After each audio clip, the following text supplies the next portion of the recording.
Well, great. Well, we won't use up any more of your time. And with that, I'll turn it over to the CMR team. There will be some Q&A at the end if you'd like. And with that, Laura, I'll turn it over to you to introduce your team. Perfect. So welcome everyone. Thank you for joining our presentation today. We're really excited. I am joined by a group of esteemed colleagues from the Learning Strategies team at CMR, and we're so happy that you could be part of this discussion. It's very timely. I feel like learning development strategy is always changing. So I'm Laura. I'm the Director of Client Development, and I'm joined by Lena, Kate, and Shelley, and we're going to share with you some ideas around rethinking before you rebuild and talking about CMR's learning development strategy. So Kate, I'm going to toss it to you. Awesome. Thanks so much, Laura. And thanks everyone for joining us this afternoon. So I want to open with a phenomenon that I think everyone here is pretty familiar with. Something changes. The reimbursement landscape shifts. There's CMS guidance updates. There's new clinical data that comes out. And then inevitably your phone rings or you get an email and leadership needs a quick module built immediately. You're left with that question of, should we build this? And it's not really rhetorical. It's a really strategically important question. And most of us tend to answer it the same way every time, almost on autopilot. We build it. But the strongest life science learning organizations don't do that. They don't build everything from the ground up. They build strategically. So over the next half hour, Shelley, Lena, and I are going to walk you through how we think about that decision at CMR when we build new, when we recreate, when we reduce learning content, and how governance keeps that strategy from unraveling over time. So I'll jump into that. But before we get too in the weeds, I do want to discuss the various costs that go into building and rebuilding in our industry. The first cost is the one that we see because it's what it takes to even get started, and that's the direct build costs. Every build requires subject matter expert time, which means pulling them away from their primary work. And then there's instructional design resources. So there's scoping, writing, building, QA, refining, and testing the build. And that's just for the first version before anything really changes. Not to mention then the time and costs that are associated with going through regulatory and compliance reviews. And then the second cost is maintenance. And this is where it can get expensive in life sciences specifically, because you're not really building just once. Every single time there's a regulatory shift or a change in the landscape, you're back at the drawing board again. This is that work that never stays done. And then the third cost is the one that I think is the least visible, yet it's so significant to us, and that's the opportunity cost. Every week your team is spending building and rebuilding and revetting materials is a week they're not spending on things like launch readiness. They're not spending it on competitive differentiation, so sharpening their positioning with the messaging that they need to win against alternatives. And they're not spending it on strategic field enablement and ensuring that they have the right tools to show up as trusted experts in every conversation. At CMR, we treat content updates as a fundamental part of our infrastructure. When an industry-driven change hits our team's radar, it's reviewed within days and enacted really quickly, usually within a week or so. So given all of that, how do you then decide what to build and what not to build? And that's what Shelley will walk you through next. Now I'm about to out myself as a Midwesterner when I say we're going to get into the meat and potatoes of it on this slide. Our framework will kick off really this whole thing. We have three main buckets that we analyze when we build anything, whether it be from scratch or not: recreate, reduce, and reuse, as Kate mentioned. Now, recreate is really the part where a lot of folks spend their time, or maybe just creating that very first iteration, but it is the biggest lift. Recreating, it's bright, it's shiny and new. There's merit to having it. You control that module, you own that module. You can make it exactly fit that learning gap that you're after. You can evolve it, repurpose it to your heart's content. It's yours. But with it being the most resource intensive of the three, that content takes a significant investment to create, whether it be time or even just money. Time and money both are going to drive these other two as well. Recreate is the largest cost, and the hidden cost is maintenance, as Kate was just talking about as well. No matter how evergreen you make that content, there will be a time when it has to be updated, even if just visually. If you're running that same module for 10 years, it's going to look pretty dated by the end of 10 years. Now, we in life sciences, we don't often get that luxury. We're subject to advances in medicine, changes in legislature, even just graphics updates every once in a while to keep things current. That ongoing maintenance is an unseen burden, and that can spiral out of control pretty quickly. When to decide to recreate is when there's a genuine need. So the question I want you to ask yourself when you're deciding is, does this content already exist somewhere else? If that answer is yes, you may get more benefit out of a different option in this three bucket framework. Reduction is just as important as recreation, and it's arguably the hardest one, at least for me. I want you to imagine a garden. Do we have a lot of gardeners in here? Even just anybody with a house plant? If you only plant new, that garden's going to get overgrown very quickly and be wildly out of control. There has to be weeding. You've got to prune, maybe just repotting the one plant that you've got in your living room. Just keeping things manageable, looking beautiful. Content libraries are the same way. Reduction is crucial. So what that means is regularly auditing, even if it's just once a year, some kind of regularity to eliminate what you no longer need. The risks with reduction is that you can sometimes have a little bit of decision paralysis. It's hard to get rid of those things that you've sunk a lot of time, energy, and even your own personal creativity in. You can get a lot of resistance from those folks who might have created it. Maybe there's that hidden question in the back of your mind. What if we need this later? Don't let that drive your decisions. There's a third bucket for that. A reduction is in and of itself quite a powerhouse. There's a hidden benefit to it, which is that fewer products signal higher quality. And I want you to think of like big box stores versus those highly curated little bespoke boutiques downtown. That boutique might have, maybe 10% of the volume of that big box store, but you specifically go to those bespoke boutiques when you're looking for something higher quality, when you want that thing that they're renowned for. So reduction really can be your friend. When to decide for it? Always. It's not a one-time project. It's ongoing. It's a discipline. That audit cycle is going to be your friend. The question I want you to ask yourself when deciding whether or not to create something new is a little harsh, but if we lost this content tomorrow, would anyone notice? Would it impact performance? Is it one of those modules that you only have 3 people go in and take per year? That might be a really good candidate. And our third bucket is just reusing what you already have. It's deploying your existing content in new contexts. So maybe you don't get rid of it entirely, but you change it enough to where it's useful again. It's fast. It's way more cost effective than creating from scratch. The content's already built. The investment instead then is in curation. The hidden perk there is that you're really maximizing your ROI. Every time you reuse content in a new context, you're extending the value of the original investment. So I want you to think about any one module in your library currently. Say you can turn that into a workshop. Say you can turn that into a podcast. Suddenly you've got 3 different audiences that you're reaching with that same content. That's triple the impact. And that's where your money's truly at.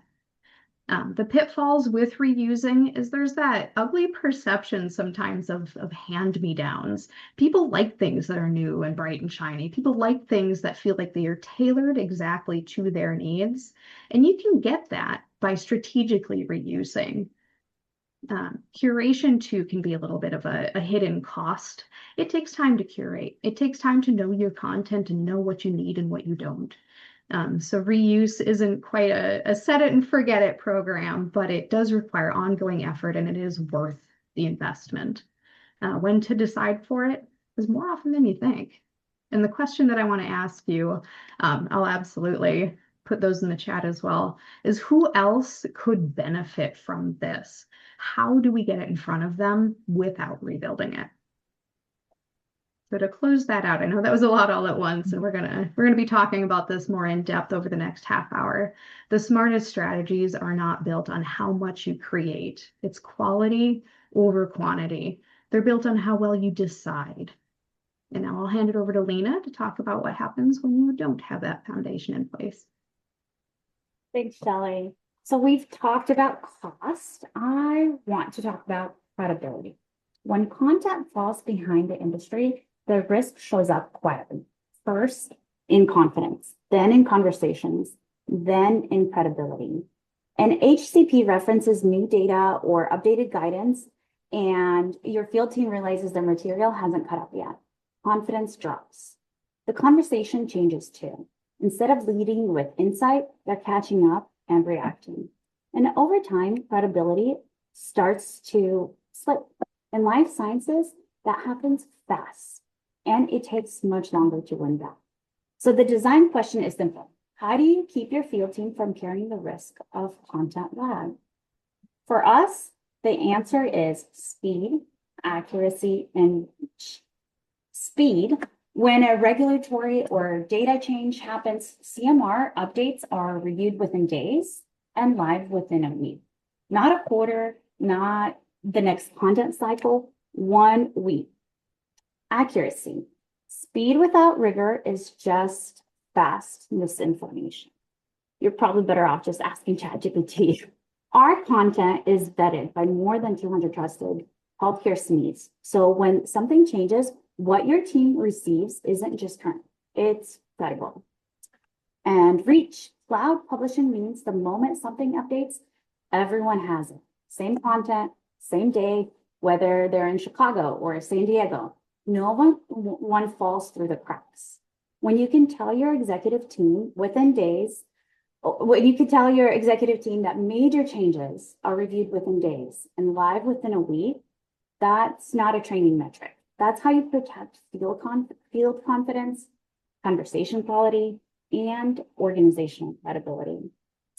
I think that's why this work matters to me personally. Taking something as complex as regulatory shift or a clinical data update and making sure it reaches a field team clearly, quickly, and credibly. But keeping it that way is its own discipline. So I'll let Kate jump on that. Thanks, Lena. So in learning and development, we know that many organizations measure the quantities of learning content creation, but it seems like very few really adequately monitor and audit content lifecycle health. So at some point, an organization may audit their content library and adopt a smart framework. They make thoughtful decisions about what to build and what to reuse and what to reduce. But a few years later, their content ecosystem is still a mess. There are redundant resources, there's outdated learner pathways, and then there's resources that nobody's using, but nobody has retired yet.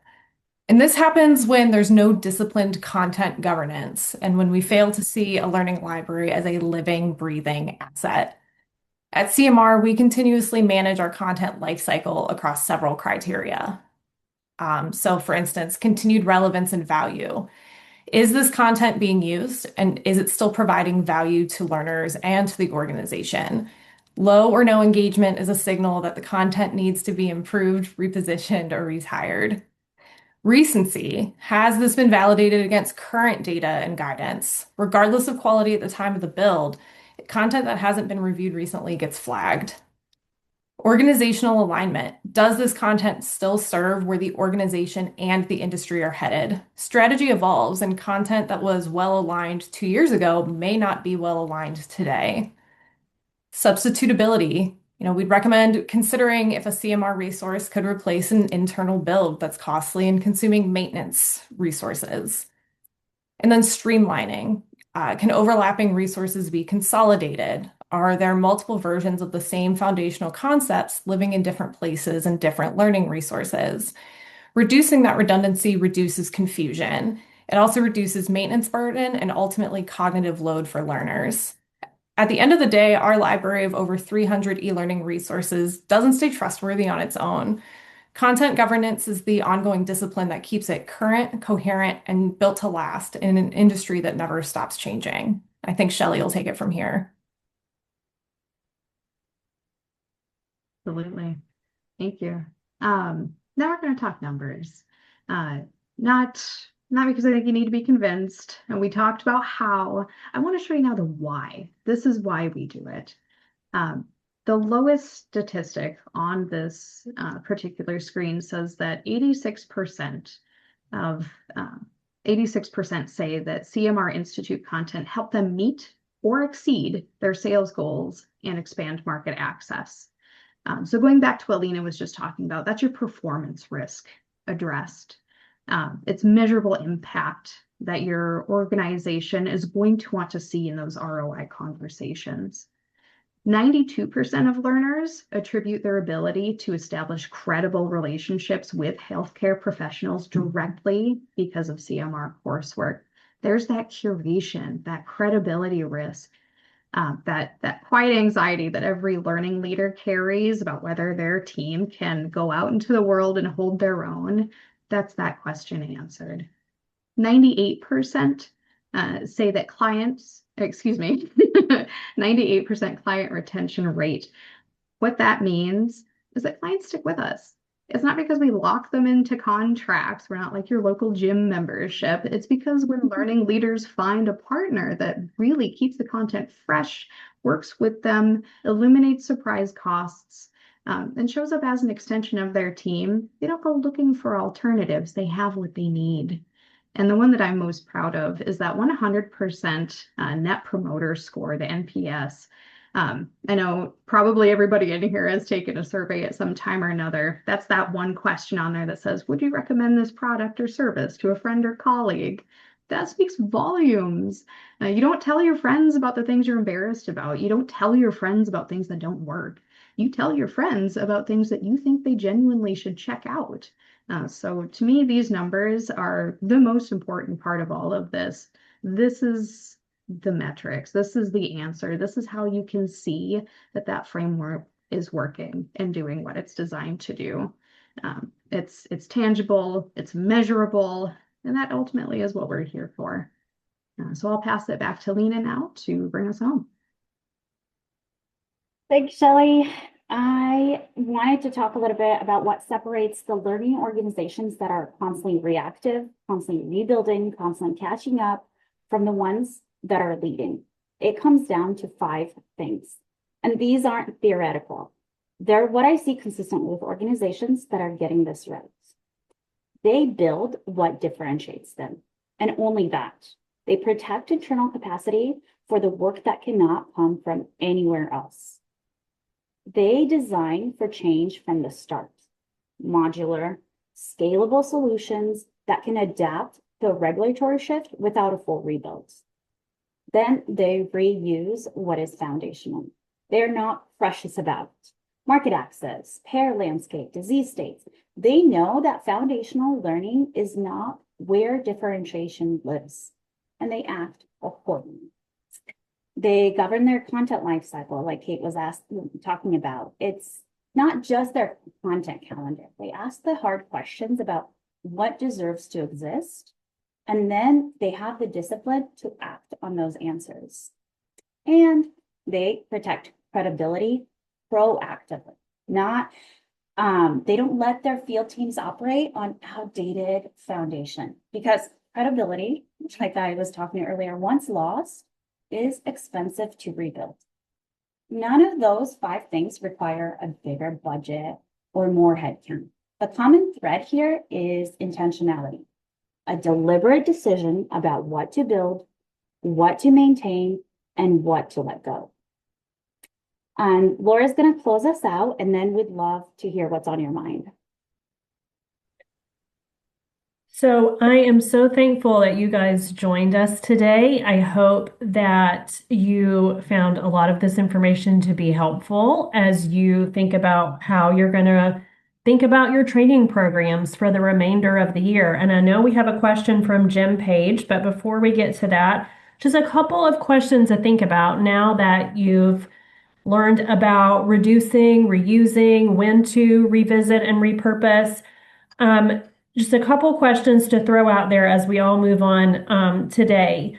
What did this bring to the surface as you're thinking about your training plans? So if you had something on your mind when you came in, has that changed since you listened to this information? How does this impact your thoughts about what your training plan is going to look like going forward? How can you integrate these topics into your next iteration of your training for 2026 and beyond? Or is there something you'll do differently based on the information that my colleagues shared today? So if there's any questions, Jim, I see that you said we answered your questions. So I don't know if you might want to share it with the group just in case someone else might have the same question, or if anyone else has something that they are interested in asking.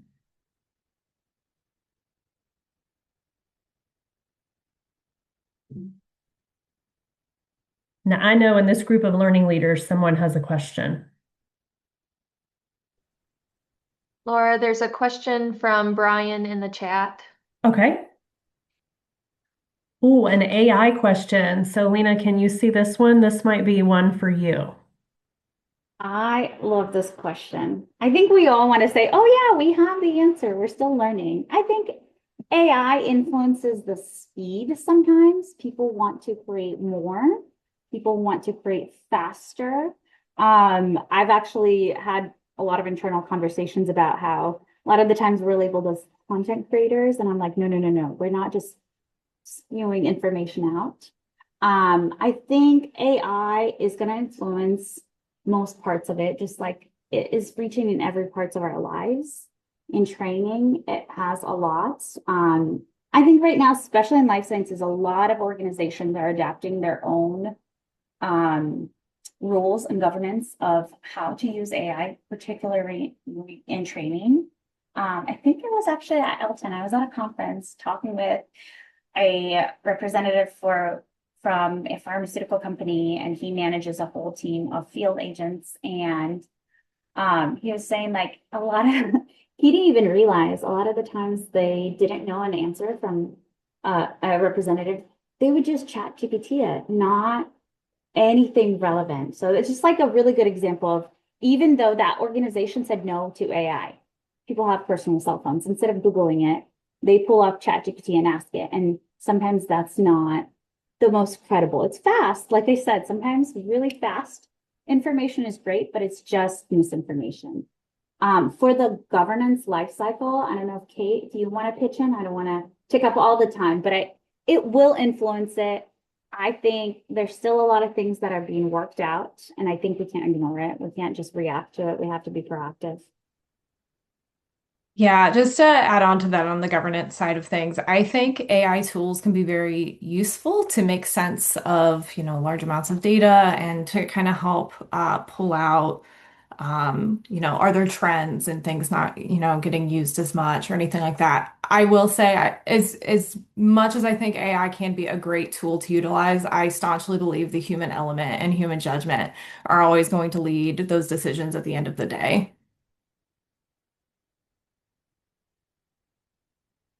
Agreed.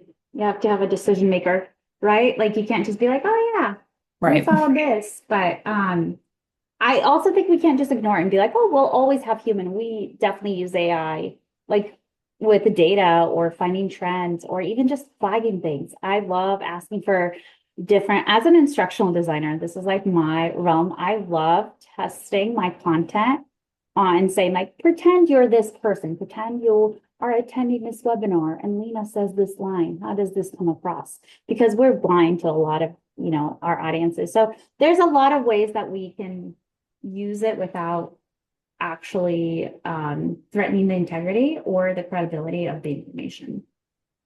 But one way or another, people are going to use it. We do have a couple more questions. So Manny had a question and then Adam has a question. So Manny's question is, what successful methods have you used in learning design to ensure that future updates are made simpler and cheaper from a production and review process? Before I jump in, Kate, Shelley, do you want to jump in? I'm happy to take it, but also. I think that would be in either one of your all's side in terms of like the actual learning design and pulling it through to the developed content. Oh, go for it, Lena. I'll add to you after you're done. Perfect. I was gonna say modular, right?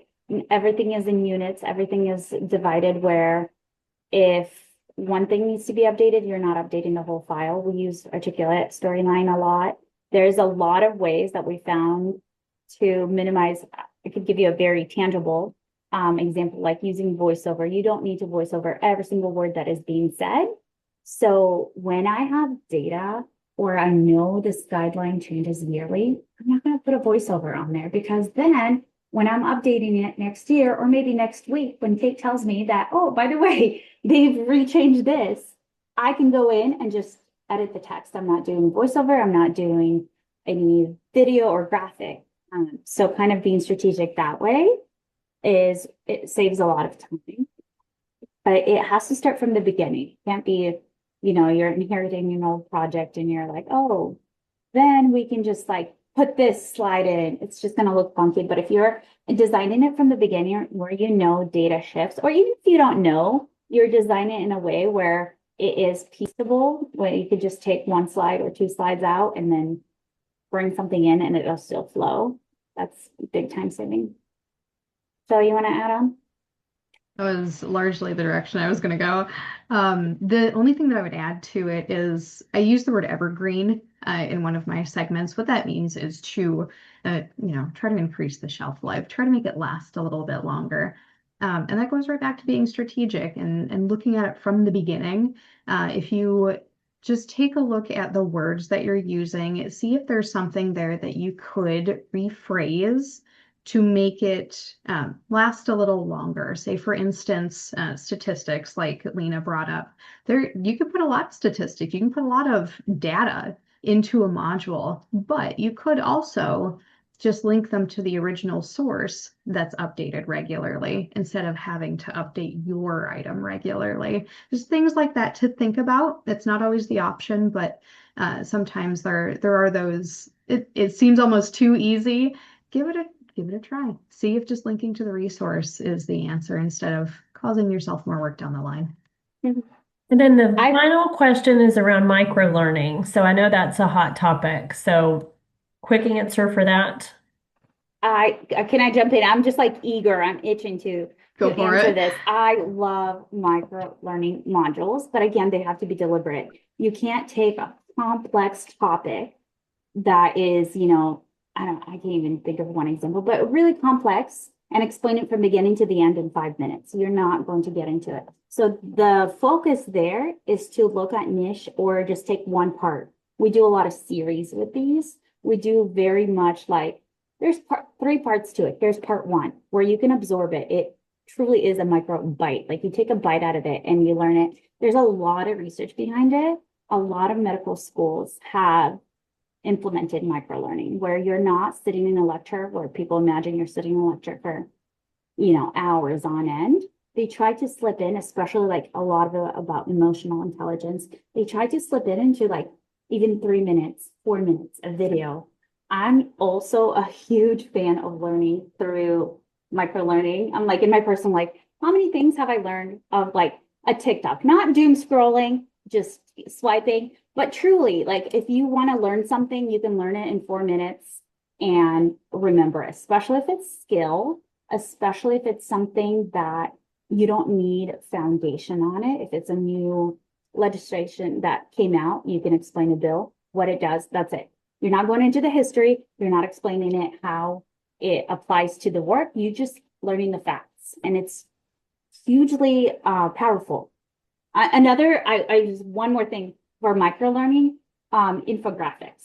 People can save them and then look back to them. People used to call them work aids. It's not really work aids, but really just a way to contextualize really complex topic in an infographic because our brain will pick that up and then we'll remember it. Sorry, I'm like running over. Typical. Thank you so much for joining us today. As always, CMR loves to answer questions. So if you have a question for us, you can certainly reach out to us via email or through the website via our contact form there. Thank you for your time. We appreciate you spending your lunchtime with us, and we hope you learned something that'll help you make your training program successful for 26 and beyond.